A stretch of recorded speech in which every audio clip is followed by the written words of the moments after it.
Every day you and I get bombarded with negative news. Just like the body becomes what we eat, the mind becomes what we're putting in. It is important to listen to stories that not only gives you hope, but also inspires you and uplifts you. In this podcast, we're interviewing experts who will break down the solutions to the world's most pressing problems.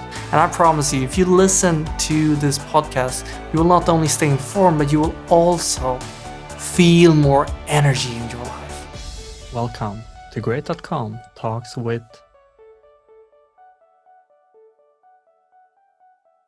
If you want to help protect planet Earth, make sure you like and subscribe to this channel, because Great.com is donating 100% of our profit toward the most effective cause areas like solving climate change by funding climate technology or protecting the rainforest. And today the topic is how to make the world a better place from developing strong communities. The guest that we have invited today is from Warm Heart Worldview. And we have invited two people in this interview. The first one is Dana Brown. She's the current president for this organization, and also Michael Schaffer, who's the former. What was the pronunciation? It's Schaffer. Michael Schaffer, who's the former president for this organization. So I want to start by saying welcome, Dana and Michael. Well, thank you very much, Spirit. We really enjoy being here. Thank you. Dana. Great to be here. Great to be here. My first question is to you, Michael. Help us understand, what is your organization all about? What is Warm Heart? Warm Heart is really a community development organization. We believe that the world is made better by strong communities. And so unlike a lot of organizations that decide, even before they move into the countryside, what the problem is and what the solution is going to be. And so they arrive in communities to tell people what the people's problem is and what the solution is going to be. To the complete puzzlement of people in the community, we decided that we would do things differently, that we would go into the community and sit and ask. So we spent a year and a half actually asking the community members, what do you think your biggest problems are? And if you won the lottery, how would you solve those problems? And the answers that we got really broke out into sort of three primary areas: children and education first, and then sort of sustainable lifestyles or sustainable livelihoods, if you will. Everything from job creation to cleaning up the environment that they lived in, and then care for the elderly and disabled. And I think today probably we'll be talking mostly about the problems of creating a sustainable lifestyle, because although we run a children's home with 45 kids in it and are responsible for another 45 or 50 kids, the people we take care of in our sustainability program are the parents of those children. So there's a real community sense about everything that we do. Thank you for clarifying the three kind of directions that you found from asking what is the problem that the community want to solve. And you're saying that you want to focus on how to live a sustainable life. And I'd be curious, if we go directly into that, what have you found in living a sustainable life? What does that look like? Well, we live in a mountainous area to the north of the city of Chiang Mai. Chiang Mai is one of the largest cities in Thailand. It's the second most visited city in Thailand. It's a really popular tourist hub. But the mountains north of Chiang Mai are full of extraordinarily poor people. So our focus is on how do we improve the quality of lives of those people, especially the adults who will never have the opportunity to go back to school, to learn get any special training or anything. So we address the problems that they confront. in particular, 3 months of the year, there is so much smoke in the air that airplanes cannot land at the local airport. And so along with everybody else, we coughed and suffered for 2 years and decided we really had to do something about this, because this was literally killing thousands of people, especially infants and adults. But at the same time, the soil is absolutely terrible. And so people have very, very poor crops. And they are obliged to use a lot of synthetic fertilizers and a lot of pesticides. And they are afraid to eat the very crops that they grow. They sell them in the markets, but they keep a little patch of garden next to their house that they don't put any chemicals on. So, for us, we really worried about how we could improve the health of the people we were living with and working with, our neighbors, and how we could protect them from the very form of agriculture they were forced to practice, and to do so in a way that would improve the quality of their lives. Mm. Agriculture would be very important for sustainability in the rural communities. And I guess now we're talking to a specific, you're located at a specific place. Could you tell us more about the place that you are located at? And I'm thinking, if Dana, would you like to describe what does that look like, the rural community that you are currently in? Sure. Well, I think Michael started with a really great explanation of geographically where we're located. Actually, the place where we're located is quite beautiful. It's quite rich agriculturally in some sense, but has not had the opportunity really, I guess, in some ways to flourish. And so, the communities that we're working in, they suffer from high levels of poverty. But there's I suppose, a lot of resource there in terms of the human potential and the desire to improve lives. One of the issues that we focus on in our work at Warm Heart is improving the well-being of the community overall. And one of the big issues for us is the quality of the air. And the quality of the air is really affected by the practices of the agricultural community. The burning of the crop waste regularly every year creates a situation in which it's hard for anyone who lives in the community to breathe. And so this becomes quite a big part of the lifestyle and impacts everything that we do. So some of our projects and some of the projects that I think Michael will talk about are really focused on addressing that problem specifically. Michael, if we go back to you, you were saying that Warm Heart is more like a network of many different of these communities. Is that you're quite big in that sense? Yeah, and I think what Dana started to say there in this problem of having people burning their crop waste is tremendously important. I mean, I think many people in the world do not understand how big a problem the burning of crop waste is. I mean, if you think about the developing world, not the United States, not Canada, not the EU and so on, but just the developing world grows about 10 billion tons, metric tons of food every year. But growing that food produces at least twice as much waste in the fields as it does food. And if you take corn, which is a huge crop around where we are, and is a huge crop globally, it produces about 20% of the crop is edible by animals or human beings, and all the rest is simply waste. It's left in the field.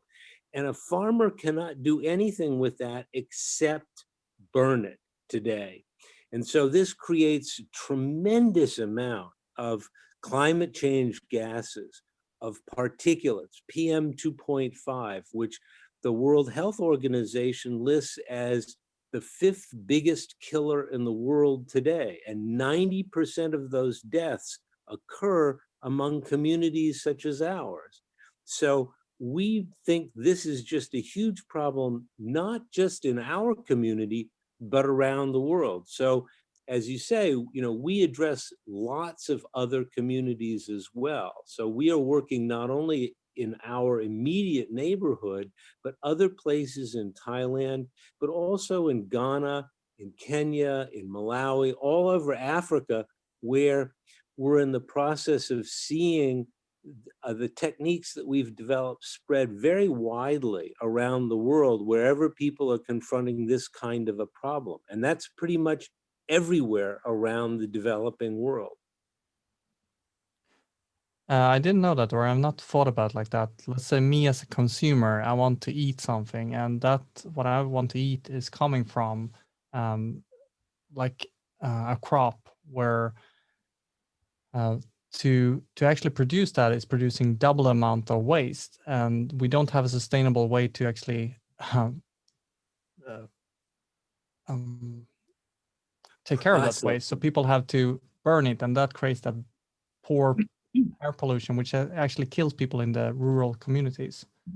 Right, absolutely. I mean, if you think about the United States, for example, we have huge cornfields, but our cornfields are quite flat, and it's possible to use a big tractor to go over them, and you can either simply grind up the entire corn crop, for example, and turn it into fodder, use what's called a fodder chopper, and you make silage, or you can plow the remains underneath and compost it underground. But that's not possible in the developing world, where you've got mountainous fields, where you've got very steep slopes, where people are too poor to have tractors, where it's too hot to work during the dry season. I mean, what are these people supposed to do if they cut down the corn stalk? Well, there's just nothing to do with it until we came along and invented this system, which makes it possible for them to actually convert their corn stalk into something valuable, so that they can both make money by doing it and at the same time stop burning. So, I mean, it was sort of our, if you will, mental breakthrough, I think is the only way to put it, that farmers in the developing world burn because they have no better alternative. It's not that they're stupid. It's not that they're hidebound traditionalists. They are, in fact, extremely smart, but they don't have any better alternative than fire to clear their fields before they plant again. So what we recognized is that if you could give them a better alternative, then they wouldn't have to burn. And by not burning, they could make more money than by burning. That would make them richer. It would clear the air, it would make them healthier, and it would stop all of the climate problems that they were confronting. So, I mean, that's sort of the evolution of the idea. That is a fantastic invention that you guys have, or a solution to it. So you're making can make profit, or they can gain from using that waste products from after the crop, and instead not damaging the health of the planet by burning it. So yeah, fantastic Yeah, solution. well, it sort of even goes beyond that, because, I mean, you said, well, I don't think about sort of what I eat as having, a lot of waste associated with it. Yeah. But people also don't realize that in order for these people in the developing world to eat, they have to be able to cook, right? And what do you cook with in the developing world? Well, firewood or charcoal, right? But charcoal also comes from wood. So the simple fact of cooking and eating becomes the enemy of forests, of habitat, of biodiversity, and of watersheds. So you're seeing the world's forests cut down so people can cook. This is crazy. Whereas at the same time, you're burning all of this agricultural waste. And if you could find, as we've done, a way to convert that agricultural waste into something that you could actually burn instead of wood or instead of charcoal, that would not smoke, not release climate change gases, not be deadly in any way, then you would break that negative relationship between cooking and forests. It's the ultimate sort of sustainable solution that we're aiming for here. And farmers have really understood this. I mean, they are really into this. So that I think one of the really important things that we're aiming for is to try and take the whole process of development and say, look, folks, we've been doing this wrong.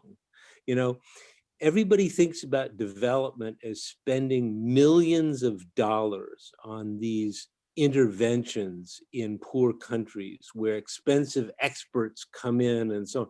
Look, our feeling is there's just not enough money to do that everywhere in the world, that you cannot do development through interventions. You have to do development through imitation. So one farmer is doing this, the next farmer over, just like next door, looks at him and says, whoa, that's cool. That's the way to do it. I'd love to do this, right? I'll do it too. If you're making money, if you're living better because of this, I'll do it too, right? So that the more people do it, the less smoke there is, the less greenhouse gases there are, the less forest destruction you have, right? It all kind of snowballs. I mean, that's kind of a wrong way to put it when it's the hot season, and it's really hot during the hot season, But nonetheless, I mean, the idea is to make this spread by imitation, not intervention. Save money, do it cheap, do it low tech, keep it really, really simple. That's the whole premise. Sorry, I just gave you a long lecture, but I kind of get carried away with this stuff, I never heard that idea before, that the solution would be imitation. And I guess we could talk more about that just as a topic in itself. And I want to summarize what I heard before, that when people's basic needs are dependent on burning forests, we're going to have a problem with climate change. And you're helping to solve that equation. I want to ask there, actually, before we go in there, since we're running towards the end here, I really want to make sure you have now created an invention or a way to solve parts of the climate change and poverty in these communities. What kind of support, if I direct myself to you, Dana, what kind of support do you guys need, or what would you like people to do after hearing this interview? Yeah, well, I mean, one of the things that just to build on what Michael was saying about the kind of magic of this solution is that it is owned by the people themselves. It's a low cost and sustainable intervention that has a lot of impact beyond just reducing the smoke. When the farmers, I mean, one thing that's really lovely about the solution is to see the excitement that the farmers have in being able to solve a problem in their community, but also there's a lot of opportunity and potential with biochar. As Michael was talking about some of the multiple uses of it and bricks for cooking food. Biochar also improves crop yield and can have an impact on the food security issue and having enough to eat for a family. And biochar is also an opportunity for people to create small enterprises and sell it to others, right, for use in their communities or use to reduce waste. It has a lot of qualities. And so, the way that, we get involved really is to intervene in a small way, largely through training farmers. So any kind of donation that's given is used to train the farmers. We're training farmers not only in northern Thailand, but also in several countries across Africa at the moment. And, you know, because it's a self-sustaining solution, right? Once it's embraced in the community, the benefits start to trickle down into the community and they can build on it. So it's not something that needs a constant influx. So when you donate money to us, we're just bringing more people in. We're actually using the money to train more farmers in more parts of the world, and as they get more information about it, it's really growing. So we have on our website a number of well, we have a lot of videos, we have a lot of information, we have instructions as to how you actually use the biochar equipment. So if you go to our website on globalgiving.com, you'll find a wealth of information. And if you're a small farmer or you're an NGO working with farmers or someone who wants to donate, that's the place I would go to get more information and to engage with us.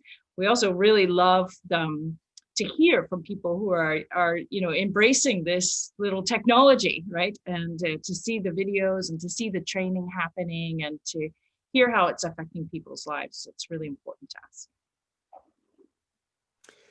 Yeah, and I think, yeah, I think to pick up on what Dana just said, I mean, it's important for people to understand, and especially the kind of people who are going to be able to listen to or watch this podcast, that you don't have to leave all this to the United Nations, you know?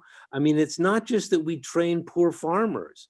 I mean, villages in the United States, towns in the United States can use the same technology that we're teaching them to make and use to make biochar out of the dead branches from all of the trees that they have shading their streets, right? It doesn't have to just get put into big piles and burned.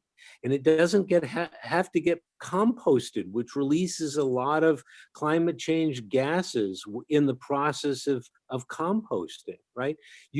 Everyone can do something, and how to do something is all there on the website, you know? We have tens of thousands of visitors every single month to our website from all over the developing world. And, you know, a lot of Americans don't realize that 80% of the world's population lives down here where I live in, you know, in the developing world. I mean, Dana lives up there in Canada, you know, which is slowly warming up and getting habitable, you know, but down here where 80% of the world's population lives, you know, it's really hot. But quite beyond that, you know, this is where the little people are, and this is what we've designed for. So we get constant inquiries, and people are setting these things up by themselves. We have people starting small businesses in India and Pakistan, in Iran, in Namibia, all over the world, people starting small businesses based on the videos that they've seen on our website. It's really fantastic. And they're always writing and saying, oh, Dr. Schaefer, I tried this, I tried that. Why don't you put up a video about what I'm doing, you know? It's really great. I love it. So I'm hearing that if an individual, maybe myself, would have climate kind of anxiety, there's actually a lot of hope where I don't have to put my actions hoping for the United Nations. I can actually just help, maybe donations or engagement into going to, you said Global Giving, is that globalgiving.org? Yeah, Global Giving is really an extraordinary crowdfunding website, which has wonderful connections with international organizations, with big businesses and so on. They've been tremendously good to us, but they are very good at finding matching funds from the big corporations, corporate social responsibility sites, from government and so on, so that if we, for example, run our Stop the Smoke campaign, they can sometimes match 100% of the funds that we get from the public. So global giving is really something that everyone should look into. And if they go and look for our site on Global Giving, they'll find, for example, our Stop the Smoke campaign, which is directly addressing this whole question of agricultural waste burning. We also support a project about stopping hunger in Malawi in Africa, the poorest country in the world, where farmers are using biochar that they're making using our technique to improve their yields, to improve water retention in their soil, and to essentially fight climate change's negative impact on their food security. So, I mean, there are all sorts of things out there, but also if people want to learn to do stuff, they can go to warmheartworldwide.org, which is our website, and they can find 5-minute videos on how to make the technology, one-page descriptions about how you can, do this or that. It's all very, very simple, directly oriented towards individual action. Michael, I would like you to end this interview by telling, help us to understand, if there would be one thing that you would like for more people to understand, what would that be? If you would end this interview by sharing some thoughts. I think the single most important thing for people to understand is that crop waste burning is a global issue, and it is a huge issue. It is not an issue that anyone in the US or in Europe sees or understands, but it is an issue that kills tens of thousands, actually millions of people every single year in the developing world.